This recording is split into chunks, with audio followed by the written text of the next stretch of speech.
links up with arguably the best quarterback he's ever played with in Drew Brees.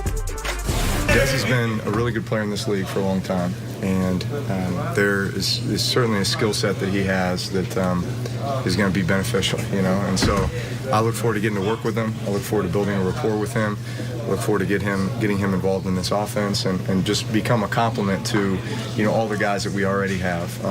I think he'll see that too when he gets here, and I'm sure he's been watching from afar as just, you know, how he'll integrate into this offense, and I think he'll be a great addition.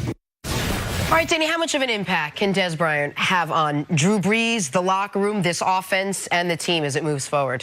He's going to make a big impact, I think. And I can't understand for the life of me how anybody would see this as a bad move or a questionable move. I think it's a no-brainer. I think you have a player who, yes, his numbers have declined. Clearly, he's not the same caliber as he was 4 or 5 years ago.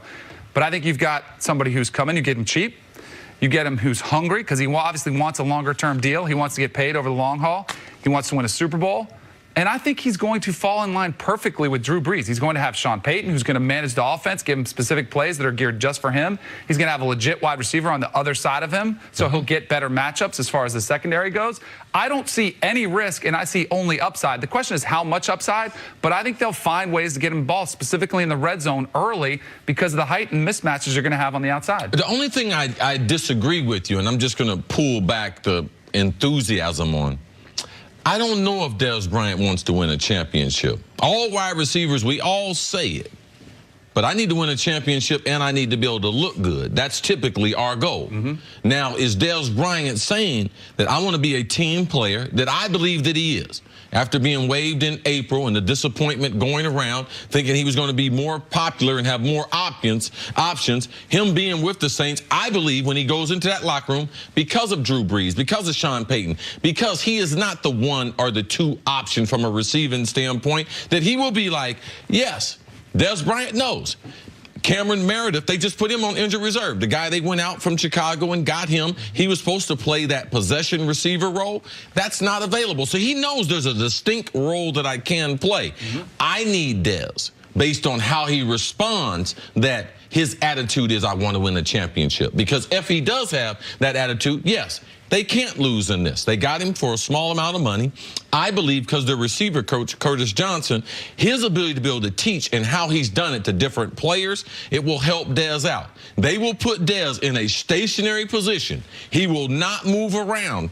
And I believe in 3 or 4 weeks, he's able to make a contribution to this offense. And with Drew Brees, if I'm coming out of retirement to play football and I can't make any if I can't get any separation, I'd rather play with Drew Brees than Aaron Rodgers or with Tom Brady. And the reason why is because he's the most accurate quarterback in the history of this game, and he needs the least amount of separation to comfortably be able to get you the ball. If I don't clear the DB and get down the sideline, he's going to throw a back shoulder fade. He's going to read my releases. So I believe that Dez can get familiar with him quicker than the quarterbacks. There is no quarterback that he's played with that has the football IQ and the arm talent of Drew Brees. You have any concerns, Nick?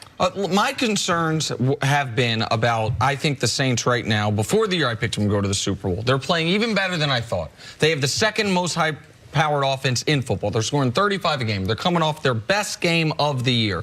Michael Thomas is having a historic season. He might break the catch record. He's right now on pace to just come short of it. He's catching 88% of the balls thrown his way, which is an absurdity. It seems make-believe. Drew Brees is like... Everything's going so well, and if it's such an... I understand why it'd be a no-brainer for Dez.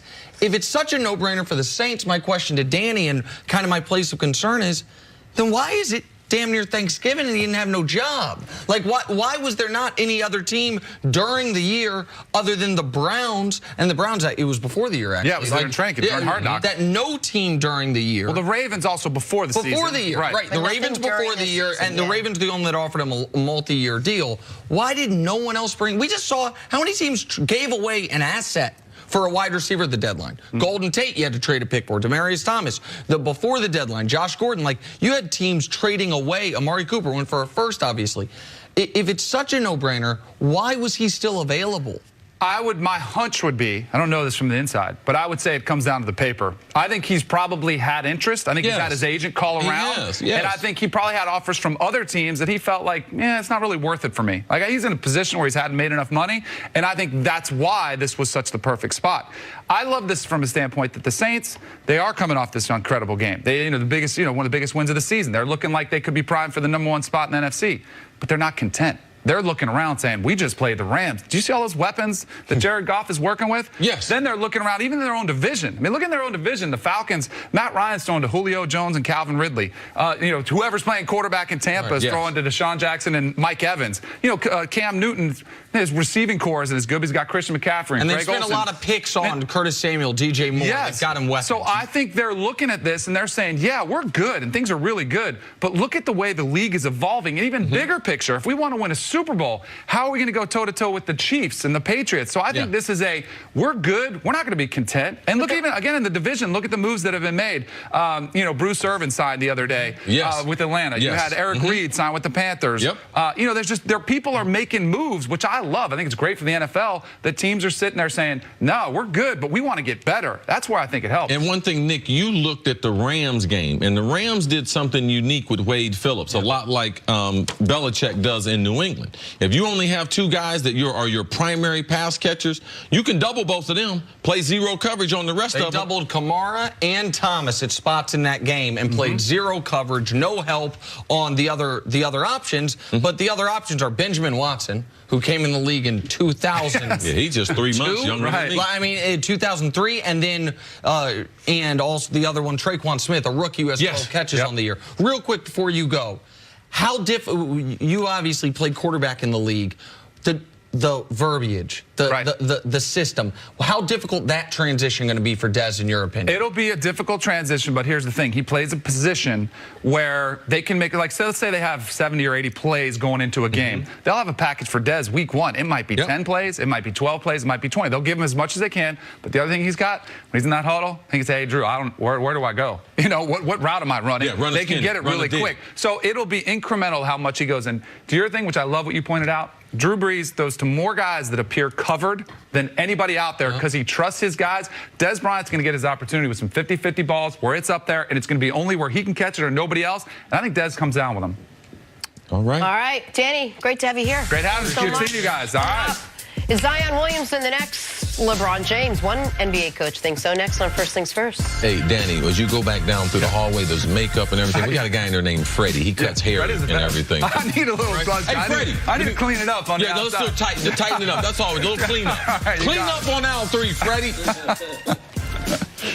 Thank you for the invitation. Yes. No, our moat is much larger than this. Why did we invite them again? We're raiding their castle and needed a distraction. Watch out for the moat! It's huge! Bud Light.